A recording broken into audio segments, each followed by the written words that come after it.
लेकिन विरह रूपी आग जब त्रिकुट रूपी गगन में संत रूपी मसीहा की दया से लग जाता है तो ताउम्र ये बुझता नहीं है। इसलिए कबीर की वाणी ये हम पढ़े लिखों के बस की बात नहीं है। आई बात समझ में है? यज्ञिया लाग गई भारी गगन में, भारी है ये, कभी नहीं पूजने वाला है। इसलिए कबीर साहब की बात को तुरंत मत कह देना कि वो तो कह रहे हैं कि मन रंगाए रंगाए जोगी कपड़ा। अर्थ लगाना चाहोगे बहुत दूसरे तरफ भागेगा। ये आप लोगों की बस की बात नहीं है। तो मतलब क्या हुआ? मन ना लगे कोई बात नहीं, लेकिन बुद्धि तो है आपके पास कि केवल मन ही है। सबके पास केवल मन है, बुद्धि नहीं है, या मन भी है बुद्धि भी है? बुद्धि भी है। समझ रहे हो धीरे धीरे आप लोग। तो सबके पास मन है बुद्धि है, चित्त नहीं है? अच्छा चित्त भी है, मतलब दिमाग नहीं है कि है? तो फिर एक मन का गुलाम क्यों बन गया? एक मन संसार को मचा रहा है और सारे लोग कहते हैं मन नहीं लगता, मन नहीं करता। अरे जरा बुद्धि से सोचो, दिमाग लगाओ कि न मन को करना है तो मन को लगना है। तो फिर करना किसको है? तन को। और लगना किसको है? तन को। अगर तन को भी लगा दिया तो मन गुलाम हो जाएगा तुम्हारे तन का। तब जब शरीर को लगा दोगे तो लगाते हुए आप तो सब कायर हैं। क्या करते हैं? कहते हैं कि मन तो लगता नहीं। क्या करें? मन नहीं लगता। भजन में लीन जो होगा वही भव पार जाएगा। भजन में लीन जो होगा वही भव पार जाएगा। तो भजन में लीन का मतलब कि शरीर से बैठ करके नियमित अभ्यास तो कम से कम करो। मन नहीं लगे तो कोई बात नहीं है, तन को तो लगाओ। और जब तन लग जाएगा तो मन को औकात नहीं है। जहाँ तन रहेगा उसी जगह मन आएगा। और ऐसा आदत शरीर से नहीं रखोगे तो याद रखना, जहाँ जहाँ मन जाएगा वहाँ वहाँ किसको जाना पड़ेगा? किसको? तन को। क्या सुन रहे हो आप लोग? जहाँ जहाँ मन जाएगा वहाँ वहाँ क्या लगाना पड़ेगा? तन को। और तन को लगाओगे तो जहाँ जहाँ तन लगेगा वहाँ वहाँ कौन रहेगा? सीधा सूत्र तो है। कौन बड़ा उल्टा है ये? अगर मन को लगाना है तो पहले तन को लगाओ, और तन को लगाना है तो पहले किसको लगाओ? मन को। बिल्कुल सिंपल है। तो इसलिए मन गंदा कार्य करवाता है। यही कारण है कि मन का पीछा छोड़ दो, मन को मत बांधो, मन को मत रोको, मन को मत सुधारो। तब सुधारना किसको है? तन को। अच्छा बताओ, अगर मन करे कि हम पकौड़ी खाएंगे पेट भर, तो मन खाएगा कि मुंह खाएगा? अच्छा अगर मन किया मुंह खा भी लिया तो पचाएगा कौन? मन पचाएगा या मुंह पचाएगा या पेट? अच्छा मान लिया जाए कि मन कर गया पकौड़ी खाने का, तो पकौड़ी खा भी लिया, मुंह से पेट में चला गया। अगर बाई द वे गैस बन जाएगा तो बताओ दर्द किसको होगा? मन को होगा या शरीर को? किसको होगा? जीव को। किसको? तन को। पेट को। क्योंकि आप कहोगे कि हाँ डॉक्टर साहब मन में बहुत तकलीफ है, या कहो कि डॉक्टर साहब पेट में बहुत तकलीफ है? क्या कहोगे? किसके चक्कर में? मन के चक्कर। चक्कर किसका रहा? मन का। मन का। कितना सिंपल सूत्र है समझने के लिए, कोई कठिन नहीं। इसलिए मन को छोड़ो, ये बहुत खटकर्मी है। ये कभी भी सीधा और सरल रास्ता नहीं चुनता है, ये सदैव उबड़ खाबड़ टेढ़ा मेढ़ा रास्ता चुनता है। इसलिए इसके चक्कर में पड़ोगे तेरा जिंदगी भी टेढ़ा मेढ़ा हो जाएगा। इसलिए अब शरीर को लगाओ भजन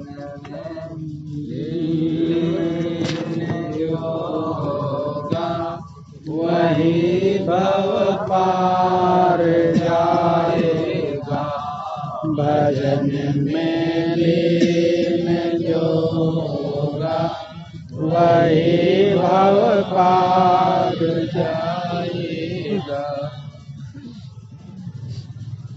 फिर आप कहोगे कि भजन करने से क्या मिलेगा? भोजन करने से तो पेट भरता है, काम करने से तो काम बनता है, तो भजन करने से क्या होता है भाई? तो याद रख लेना आज, भजन करने से आत्मा को ताकत मिलती है। किसको ताकत? आज एक दिमाग में रख लेना बात को, चाहे कितना सुंदर कपड़ा पहन लो, आत्मा कभी ताकतवर नहीं हो सकती। चाहे कितना दौलत कमा लो तो भी आत्मा में बल होने वाला नहीं है। चाहे जितना काम कर लो फिर भी आत्मा में ताकत नहीं आ सकती। लेकिन जैसे ही भजन करोगे आत्मा में ताकत आ जाएगी। क्यों? भजन से इसको ऊर्जा मिलता है, शक्ति मिलती है। सद्गुरु भगवान की जय। किससे मिलता है? भजन से। भजन से। तो फिर जब आत्मा में ताकत बढ़ जाता है तो फिर क्या होता है? यही बात ना, शरीर में ताकत बढ़ जाएगा तो क्या करोगे? सही से रहोगे, उमच करोगे? बोलो ना। अगर शरीर में जान बढ़ जाए क्या करोगे? साधु बन करके रहोगे? हाँ? तब क्या पूछना? भीड़ भाड़ ठोक ठाक और सब रख बदल, किसमें ताकत बढ़ जाने से? शरीर में।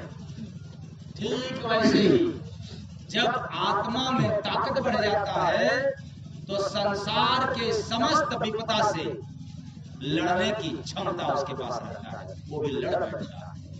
यहाँ तक यदि आत्मा में ताकत बढ़ जाए तो काल से भी लड़ने को तैयार हो जाता है, काल का भी सामना कर लेता है।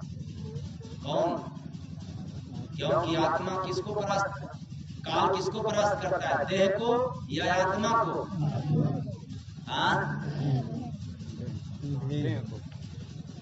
तब आत्मा परास्त होगा ही। आओ स्वीकार है तुम आ गए, बाकी तो लोग तिरस्कार कर रहे हैं, काम आ गया भाग गए, भी हमको भी मरना नहीं है, अभी तो हमको ये बेटा का काम करना है, बेटी वाला काम करना है, वो काम करना। अरे बाप रे बाप, भाई दैया भैया पूछना। लेकिन आत्मा में इतनी ताकत हो जाती है कि जब पैगाम आता है, क्यों पैगाम आता है भाई? कि यह जिस्म तो किराए का घर है, यह शरीर किराए का घर है, एक दिन खाली करना पड़ेगा। जिस दिन खाली करने का पैगाम आता है वो दिन हंस करके स्वीकार कर लेता है कि हाँ अब तो मेरा समय हो गया चलने का, चलो मैं चलने को तैयार। करोगे क्या? लड़ोगे? हम लड़ने को तैयार है। क्यों? क्योंकि मैं जीवन भर वही तो काम किया हूँ। भजन में लीन जोगा, वही भव पार जाएगा। भजन में लीन जोगा वही भव पार जाएगा। रिश्ता है गुरु का जी होने का संग पाएगा। भजन में लीन जोगा वही भव पार जाएगा। भजन में लीन जोगा वही भव पार जाएगा। तो कहने का मतलब है इस संसार में भव पार वही हुआ है जो काम में भोजन में नहीं बल्कि भजन में। तो भोजन करते रहे और काम करते रहे लेकिन भजन में लीन होते रहे। अगर भजन में लीन नहीं होगा तो आपका काम ही आपको 84 लाख योनि में ले जाने का मूल कारण बनेगा।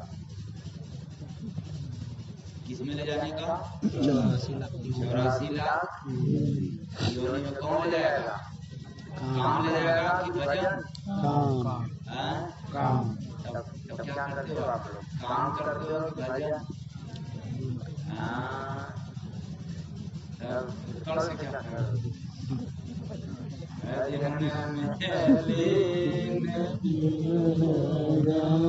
वही भव पार जाएगा। ये भैया आने वाला को प्यारा बस बाबा।